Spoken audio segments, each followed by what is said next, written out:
In this video, I will show you how to download GitHub file by command prompt. I will download it local disk and code folder. Here is not the eat healthy file. I will download it here.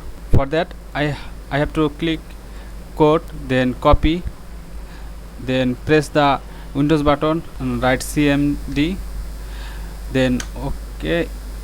Already I am in C drive.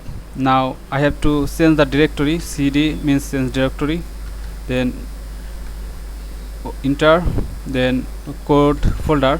I'm now C drive and code folder, so I have to download it here.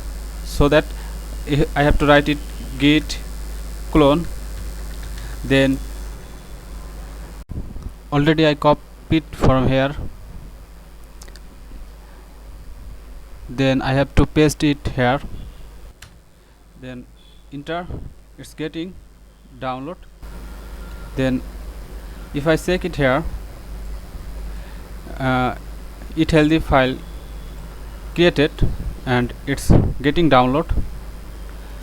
After get 100%, then it will be show here data. It's downloaded 100%. Now it healthy file it's showing.